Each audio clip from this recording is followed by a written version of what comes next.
Hello everyone, welcome back. Today's stories are from r/tales from tech support. Story 1.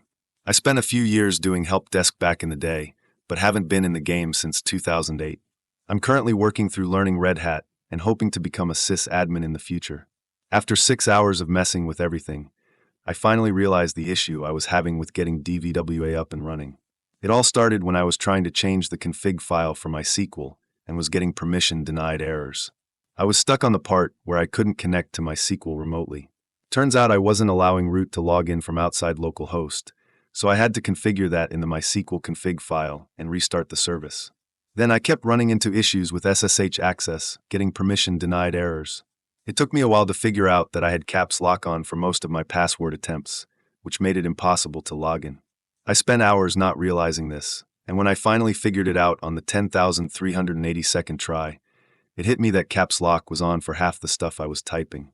After having to deal with customers calling with problems not like this, but exactly like this, I used to be trained to instantly have them hit caps lock and try the password again without asking if they have caps lock on or not. I just turned 40, it is showing. Story 2. I don't formally work in IT. I have my own side business, mostly helping seniors and older adults muddle their way through the technology landscape. Many of my clients are from a retirement community 5 to 7 minutes down the road from me, including one very sweet old lady who's like a third grandmother to me. Her daughter visits from DC about once a month to help her mom with stuff, and I'll go over and visit. Invariably, she'll pull out her laptop and ask why it's running so slow. So I'll take a look, and she's got 15 to 20 Word documents open, a third of which each. So I explain it to her. You have too many things open at once, clogging your computer's memory. I open Task Manager and say you are using 80 to 85% of your computer's memory. Basically, you've created a gridlock in your computer. I've learned to use real-world examples to explain computer processes because it helps people understand what's happening. Okay, so I need to close some tabs. I said no, you need to close all your tabs in Windows. You can't read 15 articles at once, so why do you need 15 open? So she writes it down and says, okay, I can do that. A month later, she's back complaining that her computer is still slow, but she's got all these open windows again. I just shake my head and wonder why I'm being so nice. Story 3. For context, I work in a smartphone repair shop. We are an official partner of a big smartphone manufacturer, similar name to the city of Samsun, Turkey. So we get confused for them and get questions about refrigerators and others. We also used to be a partner of another smartphone manufacturer that has now left the European market due to legal issues with another tech giant. So we are one of the few shops that still have their name on our website. Boss really should update it. And get confused for them too. I do not have one story today, rather a collection of a few interactions between me and customers. Call 1. We have a lot of calls where people just start talking about their problem and simply won't register when I introduce myself as company name. This leads to a lot of confusion. Phone rings and I pick up. Me. Hello, this is company name. How may I help you? Customer. You said you were going to send an engineer over here. He has not arrived. Where is he? Me. I'm sorry, we were supposed to do what? Did I mishear you? Customer. You guys told us yesterday that the engineer will be here next day, first thing in the morning. He hasn't shown up. Me, realizing this is clearly meant to be for Tech Giant 1, but out of curiosity I ask. An engineer was supposed to help you with what exactly? Customer. He was going to help with the electrical system. How long are you going to keep us waiting? Me. Sorry, sir, but we are not the ones you are looking for. We are just a small phone repair shop. This one stood out to me from all the other people that called to have us fix their TVs, washing machines, refrigerators. Call 2. Another call, another customer. Me. I greet them with regular greeting. Customer. Hello, I have this problem with my phone where I try to connect it to my computer, but it won't connect. I read online that in the settings there should be an option toggled on. However, in the relevant menu it is not showing up. Can you help me? Me. I recognized from her accent that she's far away from our shop at the other end of the country. I'm sorry, but that manufacturer has discontinued support for that phone, as well as in general.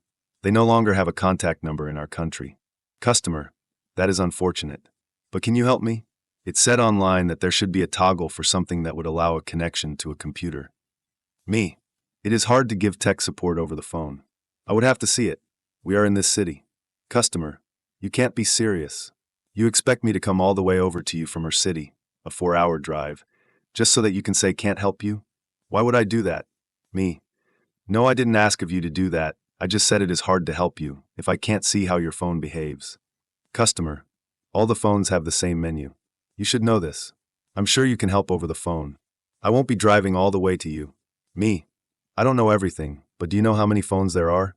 I can't know every submenu of every phone. Customer. You are not helpful. You should know this. It is a simple thing. Me. Okay, let's suppose I know the setting all by heart. You said that a toggle is supposed to be there, but it isn't, so how am I supposed to help anyways? Customer.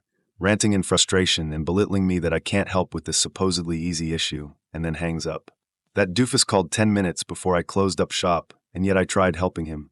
Also, I am not at fault that you can't connect your phone to your computer, you dingus. Nor that you live on the other side of the country. Call 3. I hate it when customers do this. They walk into the shop and start like this. Me, standard greeting. Customer. Hello, I am here for my phone. We talked on the phone. It's working right. Me. You must have talked to one of my colleagues. Can I have your pickup ticket? Customer. No, I don't have it with me. But my phone is of this brand, black color. Me. Silence. I can't read your mind, you buffoon, nor do I recognize every customer's phone when I see their face. Do you know how many phones I have in this shop? Yet you somehow believe that you are so special that you can just say, you're here for your phone, and I know exactly what you are talking about. Call 4. This is one of the most stupid questions customers ask us. Me. Just sign here, and we can repair your phone. Customer. Okay, signs it, and then asks. So, do I have to leave my phone here? My brain, of course not. I will quantum entangle the relevant parts here with our spare parts and repair it while you keep your phone in your pocket. I will update the quantum state of the particles here, and they will instantly update wherever you are, even at infinite distances. Story 4. Not sure if this is appropriate for this sub, but I wasn't sure where else to share this story. Maybe this one could also be titled, Amazing How Much Dust Buildup Can Impact System Performance. This tale comes from home. While I am indeed tech support by trade, I'm often called upon at home by my wife or the in-laws to assist with computer issues. But this one was brought on by myself. Lately, I had noticed that the 13-year-old HP desktop PC used by the in-laws to play Facebook games and browse eBay had been starting to sound like a jet engine about to take flight. I had gotten on the PC a good while back and noticed it to be quite laggy too. Opening programs took longer than expected, etc. So one day I decided to help them out and see what was going on. I cracked the case open and saw dust. Everywhere. On everything. Coating the fans, the heatsink, the chassis, and between all the wires, just everywhere. I did not have any canned air available, so I did have to pick some up. I bought 2 just in case, and then went to town on that PC. Only used about half a can of air, but got all that dust blasted out. Hooked it back up, and it no longer sounds like it's about to take off. Performance seems much better too. I'm sure all the dust in the heatsink and fan could not have been helping with the temps in there. I'll probably swap it for them here soon before Win 10 goes EOL. The thing has a Sandy Bridge Core i3 in it, and originally had 4 GB RAM. I more recently bumped it to 16 GB after the cleanout, and that helped performance even more. Still has a spinny drive too. Thought about grabbing an SSD that I have lying around and cloning it, but the cleanout and RAM seem to have had a good impact. Story 5. Some time ago I worked in a government agency as an external employee, together with several other external sysadmins. A lot of weird things happened during that time, but this one made me shake my head. My colleague, I'll call him A, and I were in charge of equipment rental, such as notebooks/laptops, projectors, printers, etc., so other employees could borrow this equipment for lecturing, workshops, and other stuff. To keep track of the equipment, we had a printed list, and each borrower had to sign for every piece of equipment they took. Looks simple, doesn't it? One day we did an inventory and realized that one laptop was missing. We went through the lists, asked the others' colleagues, but the laptop was nowhere to be found. And to make things worse, the signature for the notebook was missing. Boss was understandably a little pissed. However, the laptop was actively logged into the network, and we were able to ping it. Normally this is not a problem, as you can use the IP address to find out in which building and room it is assigned. The problem: the network segment was unfortunately too large, covered several buildings, and it was impossible to find out exactly where the laptop was located. A few months went by until another colleague called me and asked if we were missing a laptop. Hell yeah, we are missing one. Where is it? Well, the solution was just stupid. There was a DNS outage in a certain building. Another colleague from the other sysadmin team took said laptop without signing and used it as a replacement DNS server. The laptop was in the server room in the building, sitting on a table and running happily. There was also a post-it note saying, "Attention, this is a DNS server. Do not turn it off." We also found out which colleague was to blame, but that human denied it and blamed it on other colleagues. Outcome: no consequences for anybody, but after that we watched like a hawk over the rental equipment until our contracts expired. That's it for now. See you in the next post.